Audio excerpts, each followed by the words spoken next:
안녕하세요. 정유환 목사입니다. 2월 28일 말씀 묵상 함께 하겠습니다. 마태복음 14장 22절에서 36절의 말씀입니다. 예수께서는 곧 제자들을 재촉하여 배에 태워서 자기보다 먼저 건너편으로 가게 하시고 그동안에 무리를 헤쳐 보내셨다. 무리를 헤쳐 보내신 뒤에 예수께서는 따로 기도하시려고 산에 올라가셨다. 날이 이미 저물었을 때에 예수께서는 홀로 거기에 계셨다. 제자들이 탄 배는 그 사이에 이미 육지에서 멀리 떨어져 있었는데 풍랑에 몹시 시달리고 있었다. 바람이 거슬러서 불어왔기 때문이다. 이른 새벽에 예수께서 바다 위로 걸어서 제자들에게로 가셨다. 제자들이 예수께서 바다 위로 걸어오시는 것을 보고 겁에 질려서 유령이다 하며 두려워서 소리를 질렀다. 예수께서 곧 그들에게 말씀하셨다. 안심하여라. 나다. 두려워하지 말아라. 베드로가 예수께 말하였다. 주님, 주님이시면 나더러 물 위로 걸어서 주님께로 오라고 명령하십시오. 예수께서 오너라 하고 말씀하셨다. 베드로는 배에서 내려 물 위로 걸어서 예수께로 갔다. 그러나 베드로는 거센 바람이 불어오는 것을 보고 무서움에 사로잡혀서 물에 빠져 들어가게 되었다. 그때 그는 주님 살려주십시오 하고 외쳤다. 예수께서 곧 손을 내밀어서 그를 붙잡고 말씀하셨다. 믿음이 적은 사람아, 왜 의심하였느냐? 그리고 그들이 함께 배에 오르니 바람이 그쳤다. 배 안에 있던 사람들은 그에게 무릎을 꿇고 말하였다. 선생님은 참으로 하나님의 아들이십니다. 그들은 바다를 건너가서 게네사렛 땅에 이르렀다. 그곳 사람들이 예수를 알아보고 주위의 온 지방으로 사람을 보내어 병자들을 모두 그에게 데려왔다. 그들은 예수께 그의 옷술만이라도 손을 대게 해달라고 간청하였다. 그리고 손을 댄 사람은 모두 나았다. 아멘. 오늘 저희가 보고 있는 이 말씀은 오병이어의 기적이 일어난 뒤의 이야기입니다. 여러분, 오병이어의 기적의 현장에 있었던 사람들은 예수님을 어떻게 바라봤을까요? 어쩌면 자기들이 먹고 있는 빵과 물고기가 어디에서 나온 것인지 모르는, 그냥 누가 줬나 보다 라고 생각하고 먹고 말았을 사람들도 있겠지만, 아는 사람들은 예수님을 통해서 그런 기적이 일어난 것을 알고 예수님을 더 따르고자 했을 것입니다. 그냥 단순히 따르는 것 정도가 아니라 이분을 자신들의 왕으로 모시려 했을 것입니다. 그래서인지 예수님은 기적을 행하신 이후에 제자들을 먼저 앞서서 강을 건너라 하십니다. 그리고 자신은 무리에게서 떨어져 서서 한적한 곳으로 가셔서 산에서 기도하십니다. 이것은 그들이 예수님을 왕으로 추대하려고 하는 그 목적이 예수님이 주시고자 하는 것과 달랐기 때문입니다. 우리가 생각할 때 예수님이 왕이 되시면 모든 문제가 더 쉽게 해결될 것 같지만, 예수님이 이 땅에서 정치적으로 왕이 되신다면 그것은 온전한 구원을 이루기 위함이 아니라 그저 잠깐 동안 그들의 안락한 삶 또는 안정적인 삶만을 줄 수 있을 뿐입니다. 여러분, 이것이 정말 중요합니다. 우리가 예수님을 믿는 이유 또한 잠깐의 안락함이나 유익을 위해서가 되어져서는 안 된다라는 것이죠. 내가 잠깐 배부르고 말 것, 또는 내 문제가 해결될 것으로 예수님을 찾는 것, 그렇게 시작은 할 수 있지만, 우리가 그렇게 예수님을 만났고 이제 예수님이 하신 말씀을 듣게 되어지면 정말 예수님이 우리에게 무엇을 주고자 하시는지를 깨달아야 합니다. 그것이 아직 안 되었기에 예수님은 제자들도 무리들과 분리해서 빨리 강을 건너라 하시는 것이고, 본인 역시도 무리들에게서 떨어지셔서 홀로 기도하러 산으로 가신 것입니다. 그리고 이것이 언제 알게 되어집니까? 예수님이 십자가에 죽으시고 부활하셔서 다시 제자들 앞에 나타나셨을 때야 비로소 제자들은 예수님이 정말 우리에게 무엇을 주시고자 하심이었는지 알게 됩니다. 여러분, 우리 모두가 이것을 알게 되기 원합니다. 여러분, 그래서 우리가 예수님을 왜 믿는지, 왜 따라 그분의 말씀을 따라 그분의 길을 따라 살아가는지 알고 이제 우리가 믿고 따라가기를 원합니다. 이렇게 믿고 따라가더라도 우리에게는 분명 위기의 순간 또한 흔들릴 수 있는 순간들이 찾아옵니다. 오늘 본문은 어쩌면 우리에게 그것에 대한 이야기를 해주고 있습니다. 예수님과 떨어져서 먼저 제자들이 배를 타고 강을 건너갑니다. 그런데 그 가운데 풍랑이 쳤고 밤에 어두울 때에 풍랑이 치니 더더욱 두려워 떨고 있었을 것입니다. 그때 예수님은 이들에게 오시는데 물 위를 걸어서 오십니다. 여러분 상상해 보십시오. 어둡습니다. 그런데 풍랑도 치고 있습니다. 저 멀리서 누군가가 걸어오고 있습니다. 우리는 뭐라고 말할까요? 와, 귀신이다. 오늘 본문은 유령이다 라고 말하죠. 이것이 너무나 자연스러운 반응일 것입니다. 그때 예수님은 말씀하시죠. 안심하여라. 나다. 두려워하지 말아라. 그때서야 제자들은 예수님이심을 보고 안심할 것입니다. 그런데 여기에서 베드로는 한 걸음 더 나아갑니다.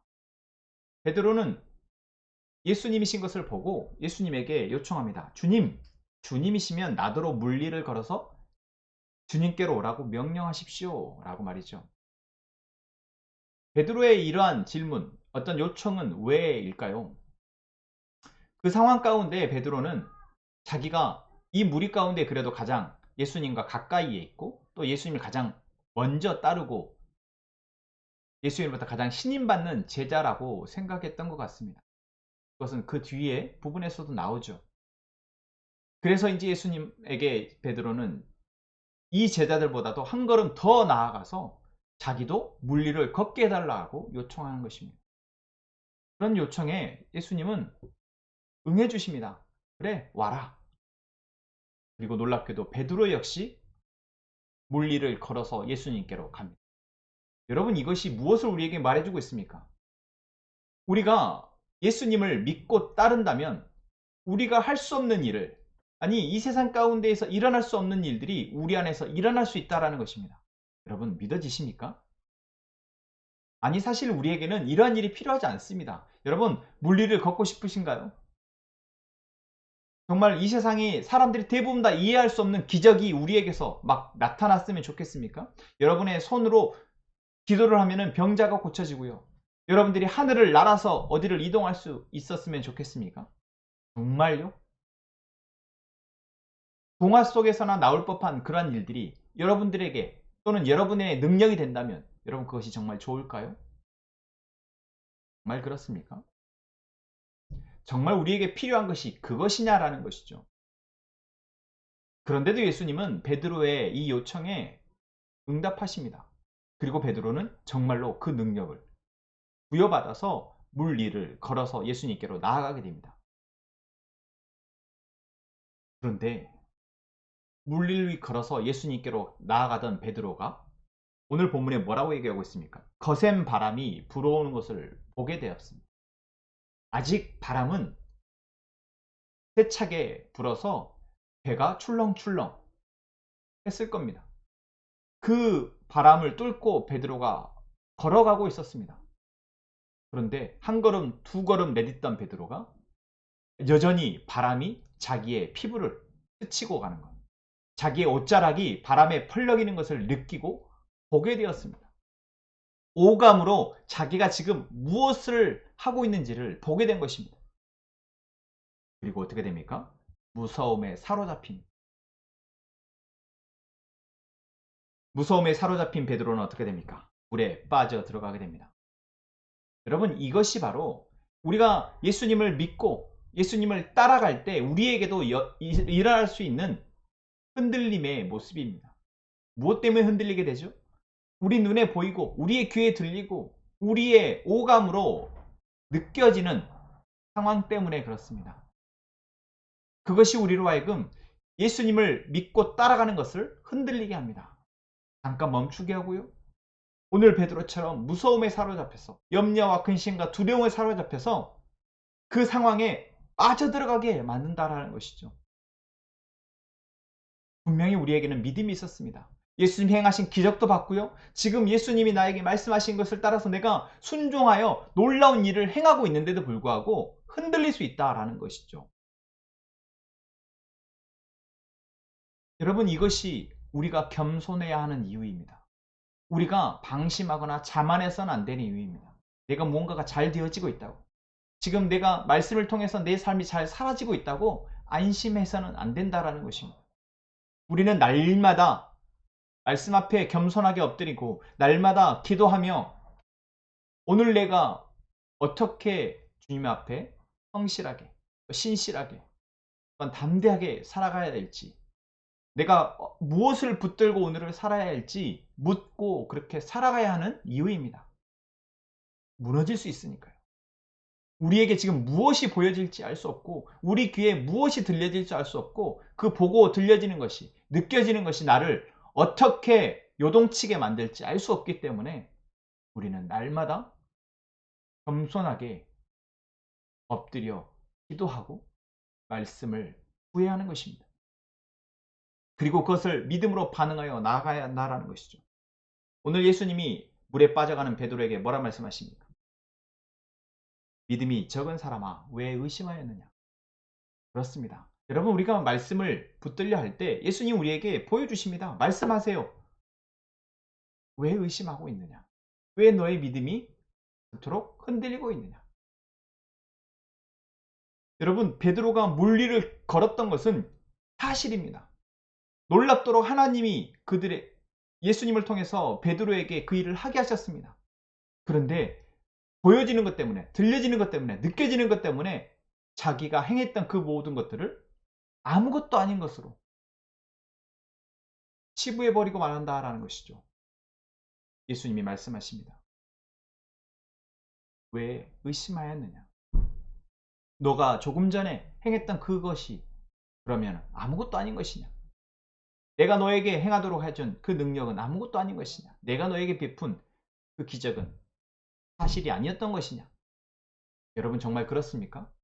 하나님이 우리에게 행하신 그 일들이 아무것도 아니었습니까?